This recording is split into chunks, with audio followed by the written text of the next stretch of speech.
know that it is possible. It would not have been possible to change the world if the world had fixed natural laws. It's because the world is a dream that you can undream it and dream something better. As you know, German scholars know better Veda and better Indian philosophy than any Indians ever did. So they have said it's actually a Buddhist text, right? And of course it has to be after Christ and so on. But dreams, oh dreams, says Swamiji Vivekananda. Dreams dream, only dream.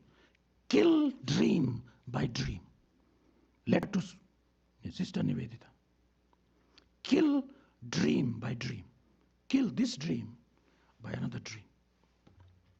Our dreams, especially the ones that we get most vividly taken in by. Now, quotation of Vivekananda is finished. Our dreams, especially the ones we get most vividly taken in by, when they are broken and reflected upon, turn us into philosophers.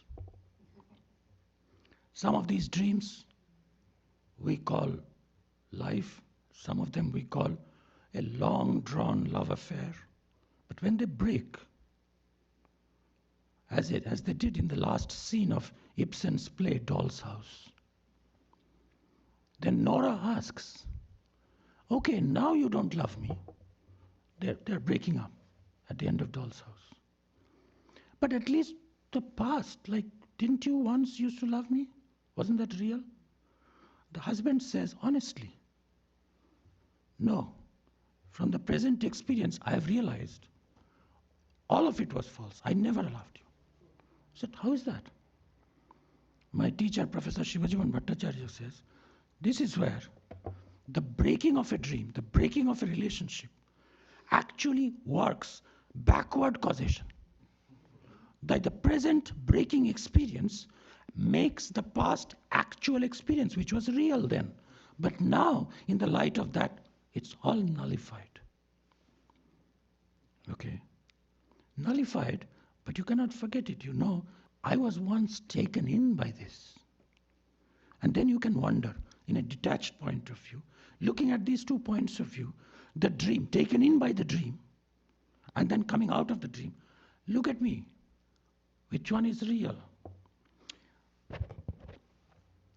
It looked so clearly real then, back then, and objective, and yet it was simply nothing at all. Mandukya Upanishad, Gaudapada, Mandukya Karika calls it Abhuta Parikalpa.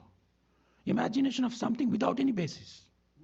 It's not like there is some kind of a rope which you imagine to be a snow. There is no rope also. It's just out of, in the vacuum, you are imagining Abhuta Parikalpa. How could I then see and feel it so vividly, we wonder? Like all our experiences, dreams too, must be felt in and caused by the body. But they often liberate us from the tyranny of the body. I have a little bit of liberation every night. I leave the body according to Upanishad, and I roam around all places that I want to. You know, if you sprinkle a little bit of Freud on the Upanishads, you get all your unfulfilled desires, etc., etc. And then you come back again. So which one is real? We begin to wonder, perhaps this whole nightmare of a so-called real objective life, where every time I'm having a pleasant experience, you know, some timekeeper in a conference says, get real. Next speaker, go away.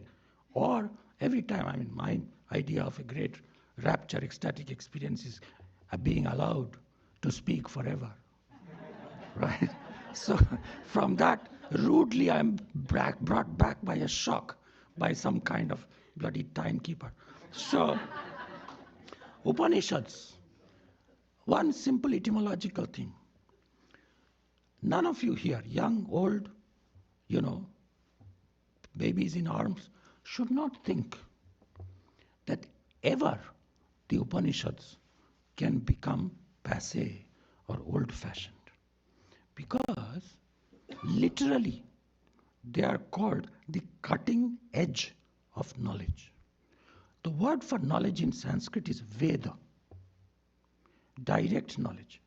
And this is an Indo-European word from which eventually the word video is derived. Both seeing and hearing. Vedas are Shruti, but they lead to direct experience. So vid is the verb from which video comes in English and from which Veda comes. Edge of the Veda in Sanskrit is Veda Anta. Anta means edge. So it is the cutting edge of knowledge, always. Okay, if you take it as some old wisdom that you in your originality, because it's somehow there is a market for it, you are explaining the ancient people said, you don't get it. It is the knowledge of the future. It's always the cutting edge. So that's what Vedanta is. Upanishads, also called edge of knowledge, take dreams very seriously. There is another reason why, even in contemporary philosophy, dreams are taken seriously. Because of Descartes, who is the father of modern philosophy. And it is biographically true, I don't know how many philosophy professors know this, that before that, the morning he started writing Meditations on First Philosophy, the first chapter of which starts with a dream skepticism, and I'll talk about dream skepticism in 1 minute.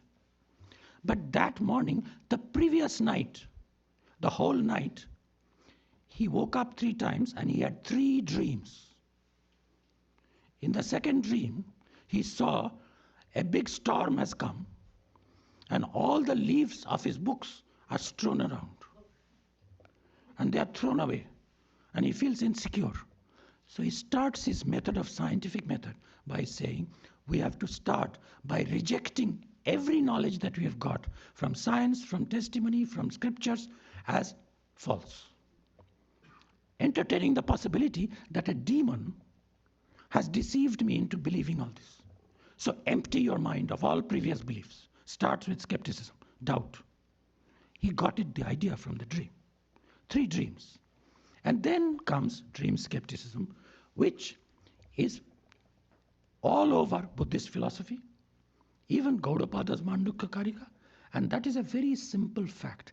It's not just, Wittgenstein was a great realist. At least in the early life, in the Tractatus. The world is all that is the case. First sentence of the Tractatus Logico-Philosophicus. But Wittgenstein wrote in the notebooks in 1915. In 16, Tractatus is written. In 1915, he writes, our life, this is Wittgenstein, not Advaita Vedanta, not Shankara, not Vivekananda. Our life is like a dream. But in our better hours, we wake up just enough to realize that we are dreaming. Most of the time, though, we are fast asleep. This is from notebooks of Wittgenstein.